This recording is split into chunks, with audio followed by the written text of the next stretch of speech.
Hi, this is Simon Thompson, host of the Meraki Unboxed podcast. Today's episode, we had a little bit of a challenge with one of our mics. The volume is a little low on our guest speaker, Imran. Please bear with us. I hope that this works out okay for you and you can hear the content. It's certainly good stuff. So apologies for that. We'll have this obviously fixed for our next show. But please enjoy today's episode. Hello, welcome back to Meraki Unboxed. My name's Simon Thompson, your host for the show. Super excited to have you joining us again. Thank you so much for being, hopefully, a subscriber of Meraki Unboxed. It's a great podcast, I think, in terms of learning what we're doing on the technology and the culture side at Cisco Meraki. And so we've got a really great canon of podcast episodes already in the bag. So do feel free to go back and explore some of the content that we have out there already. But today, we're going to be focusing on the wide area network, and I am joined by the illustrious Imran from Product Marketing. Hey, Imran, how are you doing? Hello, I'm well, thank you. You are well? I am well. In what way are you well? So you got up this morning, had a cup of coffee? I did. I had a coffee from one of the most established Seattle-based coffee brands. Okay, that's we won't mention their names. We try and be as inclusive as we can here on the show for every coffee manufacturer. It is sunny just about in London today. We are in London. Yeah, this is the first episode we're recording from London office. It's a little echoey in this room, so forgive us for that. But maybe it makes us sound more like rock stars. I don't know. All right, so Imran, what do you do for Cisco Meraki? I work in the product marketing team, and I lead our efforts for the Meraki MX. Okay. And the MX is our security appliance, right? No, it's not. The MX is our security and SD-WAN appliance. Forgive me. Yes. It sounds like you care a lot about this.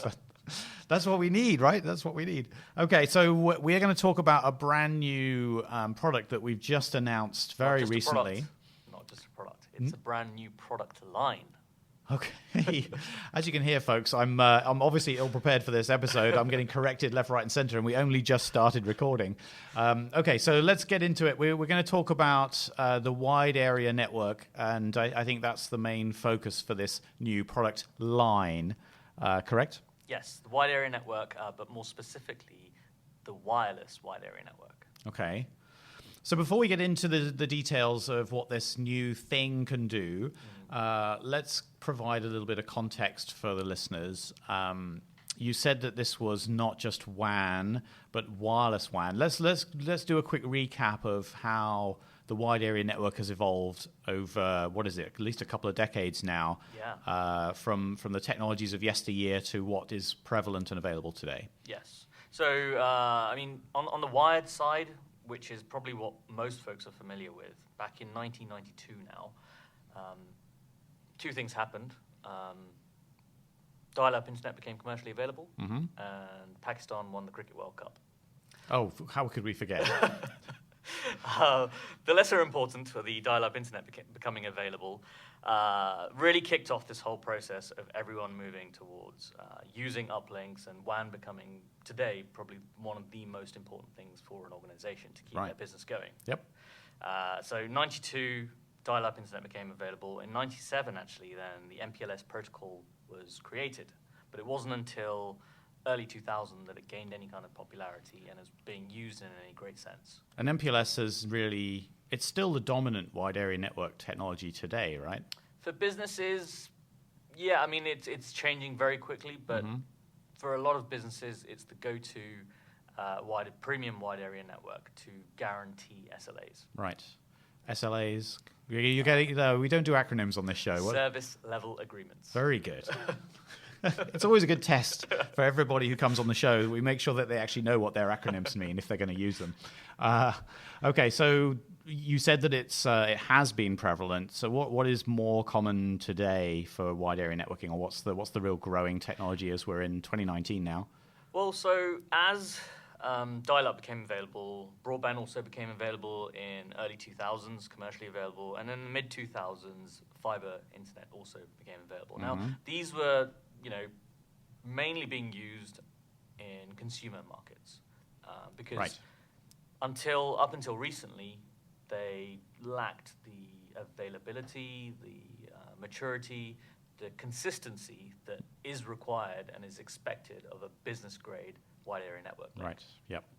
That's true. I remember when I moved from dial-up. Yes, I'm that old, folks. From dial-up with the modem to broadband, and there was this always-on internet every single time I went to my computer, which was very exciting. But it was quite slow and not very reliable. There were quite a few sort of outages in the early days because the broadband, in many cases, it's using legacy copper technology, and some of that is fallible. You get a lot of loss over distance, and so your dependency was not super good in the early days of broadband, I think it's fair to say. Yeah, exactly. So as that technology improved to basically recently, it's now challenging in terms of SLAs, service level agreements, MPLS.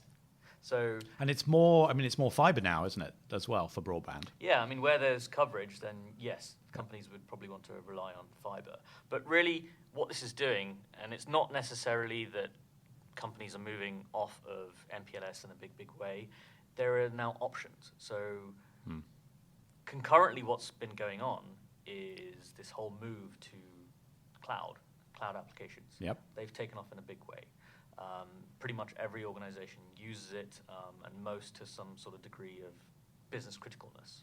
Right. So we're using the wide area network much more and more as time goes on because of the applications being off-site, essentially. Exactly. So again, early 2000s when MPLS gained popularity, think about what sort of workloads you were putting across your WAN links back in those days. Mm-hmm. It probably wasn't as much as you are today with the likes of Outlook. We've just moved across to that. Office 365, all the applications within Office 365, again, and then video we haven't even talked about, video, VoIP applications. Mm-hmm. Those are just putting so much load onto those links. So when MPLS first was designed and put into these organizations, it was designed for the capacity of kind of early 2000s. Right. So now it's, you require a much fatter pipe to push all your applications through. Right. So how have we adapted to meet that change?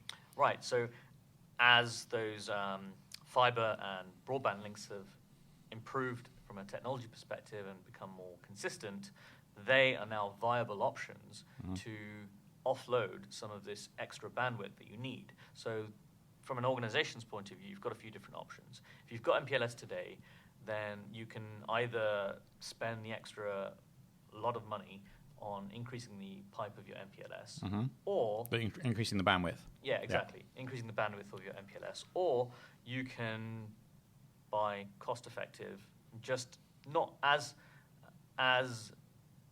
assured performance as MPLS, but near to it, fiber or broadband links to give you that extra capacity that you need. So that's when we talk about augmentation. So we're either increasing available bandwidth on what we already have, or we're augmenting what we already have with something else in addition. Exactly. And then there's the third options for companies that are very liberal and looking to save huge costs, is moving away from MPLS completely and having two different providers provide them broadband and or fiber. Right. And what technology, I know the answer to this question, but what is the technology, for the sake of the listeners, to give us that background that's enabling us to take advantage of these alternative routes that we can potentially use, alternative service providers, etc.? Yeah, it's SD-WAN, software-defined wide area network. Excellent. You see, look, I didn't... I'm being conditioned here. You see how well it works, folks? It's okay to not use acronyms. It's totally okay. All right, so SD-WAN, and we've talked about that, of course, plenty of times before. It's a huge part of our push in the wide area networking side at Meraki, because we can see that, and we've certainly developed a lot of technology in our portfolio. We already have a lot of this ready to go, right? Yeah, exactly. SD-WAN is growing not just for Meraki, but as an industry in a whole, and a lot of the factors are what we've discussed today. Mm-hmm. The wide area networks that have become available, broadband, fiber, as well as the application usage that we're putting through those networks. Right. So let's shift to what we're introducing now, and maybe start that off with what's really missing from the puzzle work. All of the options that are available, all the different technology, all the different solutions. What's the missing component that we're trying to really help customers with this time? So in terms of what we've talked about, I wouldn't necessarily say it's the missing component, but it's a component that, again, much like broadband and fiber that we've talked about has moved on and, from a technology perspective, become now a viable option to consider as WAN connectivity. And that namely is wireless WAN and specifically cellular. So cellular, this is the same technology we use in our mobile phones, our cell phones. Exactly. And this actually started a lot earlier than even wired. So back in 1979, 1G, the very first call was made in Japan. Okay. And was that data? When was the first data on cellular? Data became available in 91, 2G. Okay. So that launched in Finland, and that enabled then up to around 200 kilobits per second, and multimedia messaging became a thing. Right. And it's amazing to think, I mean, we're obviously predominantly talking about business application here, but if we personalize this, all of us are carrying around these devices in our pockets now with incredibly fast cellular modems on them that have got up to multiple hundreds of megs. I think I've even heard with the latest ones coming on that we might even have pushed over the gig line for cellular connectivity. So it's not like this is something that only businesses understand. We are all consuming far more media-rich and data-rich applications, right? Yeah, exactly. And it's the same sort of transition we saw on the wired side. We all started using dial-up from a consumer point of view. We all started using broadband from a consumer point of view. Same thing here. Cellular, we're using it from a consumer point of view. It's moving on, becoming more consistent, more available, more mature as a technology to now be applicable for some business applications. Right. So dependable enough for those mission-critical apps. Right? Yeah, absolutely. Yeah. Okay, so we already have some cellular capability in our portfolio. Maybe let's recap what's already there, and then we can talk about how this is a little bit different and you know what it's going to bring that's new for our customers. Yeah, so we have cellular capability embedded into some of the branch models of the MX. We launched those around last year, August time. Yep. And actually, they've been extremely popular. They're probably one of the most popular MX models that we've had in that time period. Mm-hmm. And the use cases that we've put out for those, we've kind of touched on this already, but we're talking about either alternatives or augmenting. Let's talk about a couple of examples of where you might use a wireless box for wide area networking. Yeah, I mean, the typical use cases, it's, when we introduced the embedded LTE on the MX models, it was for organizations to take advantage of the cellular in a very simple way. So we've always had cellular modems that you can plug in via USB, but just with any device with multiple moving parts. And the prime example I always give here is the engine, the petrol or diesel engine that we know today compared to the electric car. It's got orders of magnitude more moving parts than the electric car, and hence why the electric car is a heck of a lot easier to maintain, manage, ongoing costs. Right. The same principle applies here on a very smaller scale.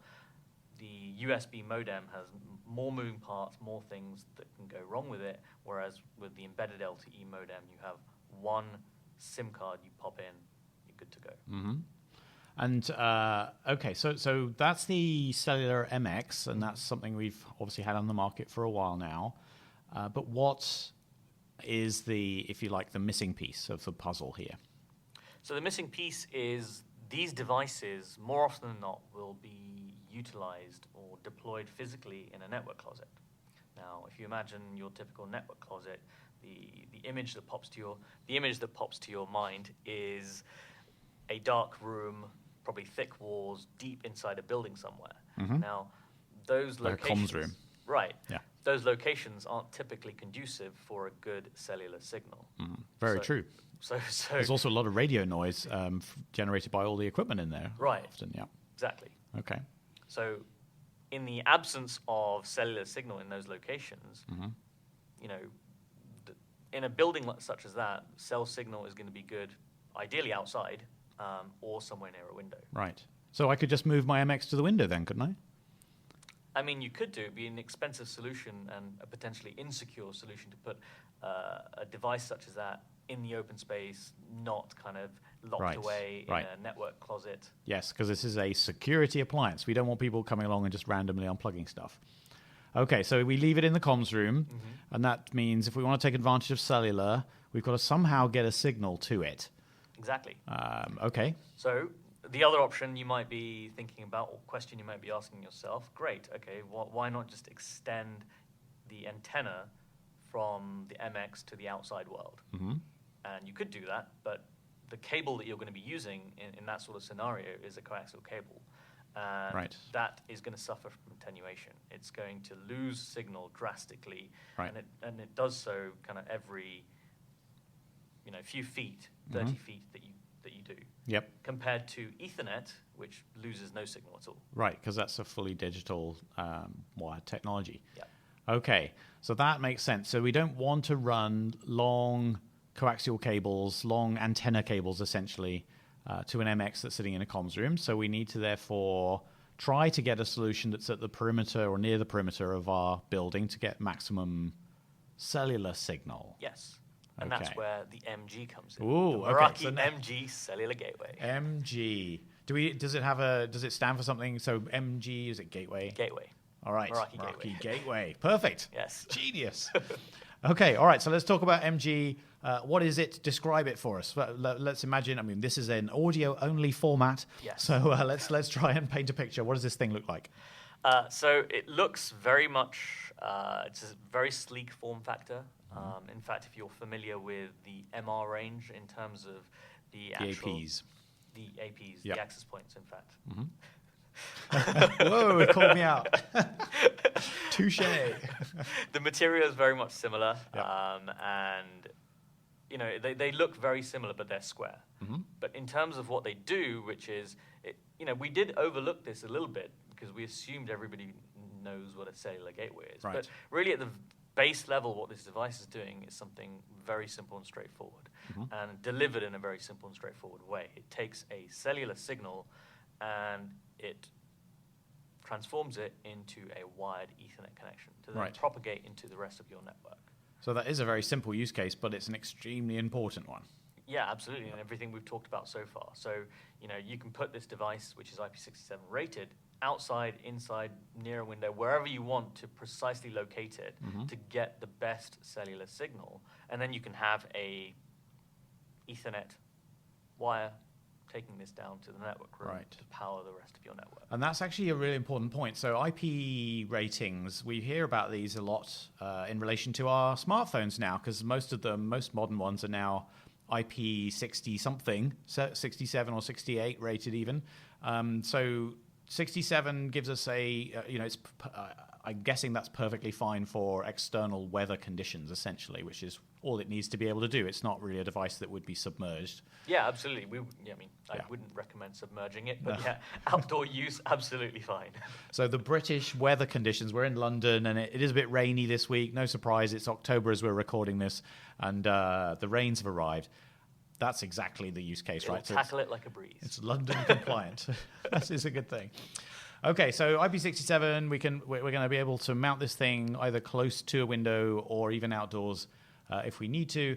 And then out of the back side of that, we're bringing Ethernet to send off, presumably into an MX or something that does wide area networking. It can be any router on the market. MX, obviously, it would work like a dream with an MX. You have the single platform dream there. But it doesn't matter. It's providing it through an Ethernet cable, so it can be any router on the market. Okay. And I think you mentioned that there were different variants of it. So there's like a one with an internal AP, antenna. So same as our access points, where some of them have the antenna built inside the device. And then there are some antennas and options as well for those. Yes. So there's two models that we're launching, that we have launched. There is the MG21, and that's with the integrated antenna, so you wouldn't see anything on the actual physical device. Yep. And then we have the MG21E external antenna model. So with that, you have flappy paddle, as we call them, antennas. But that's what you call them. They're different from the wireless Fascinating description, a flappy paddle antenna. So it should be FP as the part number for that one? I don't know. So I'm picturing something, I think I have seen a picture of these. It looks a little bit like the end of an oar. So if you go rowing, right, you've got the flat bit so that it can catch the water. It looks a little bit like that. Yeah, I mean, and if you've seen the MX models in integrated LTE, it's just basically a white version of those antennas. Right. Okay. All right. So that means we've got a little bit of flexibility, and presumably that those will also give us a slightly better, what's the word I want, sensitivity as far as receiving a cellular signal. So the difference between those and the integrated isn't actually all that much. It's more about the flexibility and being able to direct these antennas as opposed to any difference in performance. Right. But we do also have the option, because now that we have those connections there for antennas, then we have the option to fit this with an additional patch antenna to get that high receive sensitivity and directions. Okay. And if we are putting it, well, I guess you're describing that it could be used and mounted in various different ways and places. Yes, absolutely. So what is the mounting solution for this? And it's perhaps not the most exciting part, but it's important, especially if you're putting it outside. Absolutely. So, our engineers spent a lot of time, and it may seem trivial, but they spent a lot of time on the mounting bracket for this thing. So rather than having multiple different types of mounting brackets for all different situations, we've designed a bracket that allows you with just the one bracket to mount onto a ceiling, onto a wall, desktop, or even onto a pole. Right. So a lot of flexibility and just one part number. Just it's included, so not even a part number. Ships in the box, not even an accessory. That's nice. That's a nice extra touch. So, I mean, I don't think that this is we're not breaking particularly brand new ground as Meraki here. There are other solutions out in the market already. So, maybe explain for us, what's a little bit different. What are some of the challenges with the existing solutions that are out there? How are we going to differentiate ourselves with this one? Yeah, apart from getting over the use case of getting coverage, cellular coverage to your network and closet, there are of course other solutions. So the solutions that are on the market, they are also cloud-based options there. But really, what you're going to end up with, if you're wanting to provide cellular uplink to a branch site, for example, you'll have to manage that cellular gateway device. Then you will have to manage the rest of your infrastructure, your wireless, your switching, your security, your SD-WAN, your smart cameras or your security cameras. Yep. Whereas, and so you can already imagine the headache that is in terms of multiple management systems. With Meraki, you have the ability to not only manage your cellular gateway from the most trusted cloud platform in the industry, but also your security, your SD-WAN, your cameras, your Wi-Fi, your switching, everything on one truly single pane of glass. Right. Okay. And that's obviously something that we always like to talk about is you do get advantage, because I think that's a challenge with IT, not just with what we're talking about today, but generally speaking, a challenge where there are a lot of point solutions out there. People invest in a specific box to do a specific job, and before they know it, they've got banks of screens around them to be able to manage all of this technology. So dashboard's obviously a really nice way of consolidating everything. Yeah, absolutely. So rather than having those multiple different screens, and back in the day, it used to be that, okay, it's cloud managed, okay, that's simple and straightforward, but now everything is cloud managed. There is still things to consider there in terms of TCO. You may have a cloud managed other solution, but multiple solutions, the time and hence cost adds up. Yeah. The other thing I imagine is that with these kind of boxes, what they're doing is so essentially straightforward that you could imagine somebody just going and buying something from Best Buy or some electrical retailer, and it probably has zero management on it. So if you're responsible for deploying to a number of different locations, and we do know that many of our customers have hundreds or even thousands of sites around the world. That would be a nightmare if you ran into problems or from a management perspective, essentially. Yeah, exactly. So we didn't just design this device to be at one or two locations. I mean, it works perfectly with those one or two locations. You get the simple ease of install, but this scales extremely well. So consider deploying one of these things at 1,000, 5,000, 10,000 locations. You've got that. Everything's in the box. Mounting bracket, you can mount wherever you like. Yep. We have the dashboard, and I think we sometimes overlook the power of this dashboard. So we always talk about it, and what people see is this nice glossy interface, but they don't necessarily think about the back-end infrastructure that's gone into this. So over a decade's worth of work, experience, tweaking this, improving it has gone into this dashboard, and it supports the most customers of a cloud platform in the industry, with proven examples of customer deployments in 20,000 plus locations. Right. So I think this is what this is making me think of is, it's fine to go and buy your simple little box for a home-based application where it serves that purpose. But if you're getting serious and your company is depending on you in IT to keep the lights on and keep everything working, and all of those cloud applications, et cetera, this is getting serious now. This is the professional approach to take, essentially. Yeah, absolutely. So, in fact, you think we covered this in a previous podcast, how Meraki has been heavily investing in APIs. So you've been listening. I've been following. Okay. That's awesome. Actually, the API one was hugely popular. I think it's still in the lead as the most popular episode so far. So I'll do a quick plug for it. If you, we actually should talk about APIs in relation to this product, but there's a huge amount of interesting stuff that's new for a lot of network engineers out there on this topic of APIs, and it's definitely not going away. The industry is trending this way in terms of how we manage the technology. So how are we applying APIs here? So this is the very first Meraki device at launch to have 100% API coverage for all of its settings.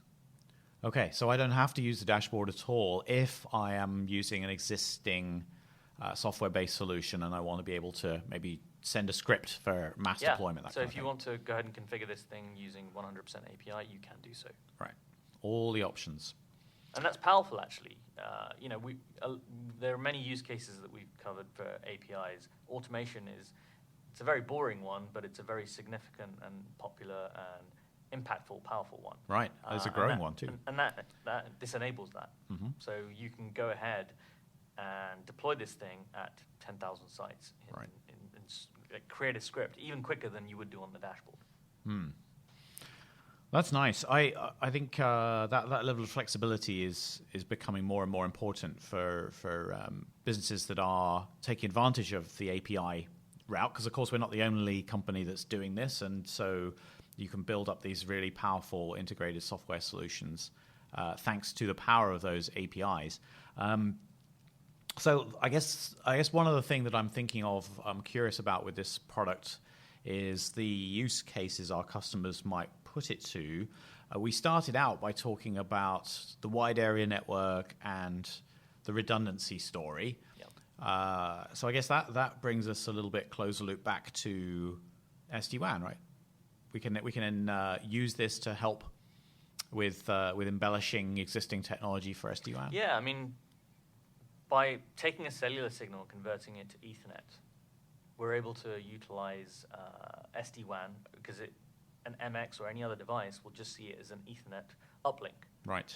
So it opens up that SD-WAN story for cellular. Nice. Okay. And that's a huge, that's probably the primary benefit, but there are other use cases that we could potentially think about as well for this as well. We talked about redundancy, and MX with an integrated cellular, is the primary use case for that is failover, and not just for MX in the industry. The primary use case we see for cellular connectivity today, about half of those use cases are being used for cellular as failover. So right. If anything goes wrong with any primary links, MPLS, broadband fiber, then cellular kicks in and takes over. Right. So this could be, I'm guessing from what you're saying, it could either be the primary connection that you're using, or just used as if in a failover capacity. So you've got that flexibility there as well. Yeah. So immediately we anticipate customers using this to use for failover, but as this technology, and when I say this technology, cellular, gets more and more advanced, and 5G gets talked about a lot. This is our precursor to 5G before the standard gets ratified. Right. So, we are going to see more and more cases where 5G and also cellular is being used as a primary link. So we already see these today. So we've got customers who have connected vending machines. So imagine if you're responsible for managing these vending machines across a country or a continent. There's going to be thousands of these things all over the place. Right.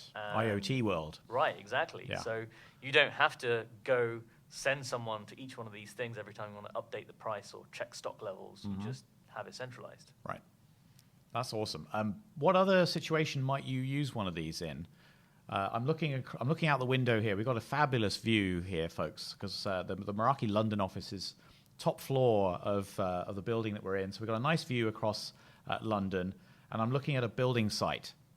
Yes, so temporary uplinks. So any place you want to make live a temporary link. So construction sites, absolutely. So they're not going to be around for long, hopefully, unless you get delayed. Right. But also things like trade shows. If you are in that industry, you need temporary uplinks now and then. Ideal for that. Okay. All right. So how can a customer get their hands on one of these things? What's the plan? For existing customers, I mean, they probably know this already, but if you are listening and you're newish to Meraki, then this has piqued your interest. What would be the next step from here? Just like any other Meraki product. So we have free trials, and the URL is meraki.cisco.com/eval. Absolutely free, no risk. If you don't like it, pop it back in the box, send it back to us, and we pay for shipping both ways. It's a bargain. And URL, so you did it again, URL. Oh, come on. So web address, essentially. Couldn't resist that one, sorry. Okay, all right, thanks a lot, Imran. That's actually a really interesting product, and I think whilst it is very simple, it sounds like it's, like as we said, it's going to enable you to Merakify your wide area network, embellish that even further, take advantage of those cellular connections for whatever you want to be using it for. Okay, so Imran, thanks a lot for coming in. Thank you for having me. It's been memorable. I don't know why I said thank you for coming in. I'm the one who's flown here from San Francisco, so it's kind of the other way around. But it's nice to be in London, folks. If you haven't been to London, go to London. It's the world's, I think, preeminent city. And if you don't agree with me, please go onto the Meraki community and let's have a debate about it. This is Meraki Unboxed, and as I said, the community is really where we like to continue these conversations after the shows are done. So if you're interested in discussing this product or anything else from our product line, please head over to community.meraki.com. That's a URL, and you will find lots of other people just like you who are very keen to discuss various elements of our portfolio and the way we do things. I think those are both very interesting. This podcast is really, we're aiming it to be as valuable to you as we possibly can. And so your feedback is extremely useful to help us ensure that we're covering the kind of topics you want to hear about. So do please make sure that you're using the community to give us that feedback. Alternatively, you can reach out to me directly. I'm on Twitter, and my Twitter handle is @MerakiSimon. And I am super excited whenever I hear from somebody who's listening to the podcast. And definitely, if you've got your ideas, please get in touch and let us know what they are. So we'll be back in another couple of weeks with another episode of Meraki Unboxed, and I can guarantee more exciting and engaging content. Have a great fortnight, and we'll see you again soon. Bye for now.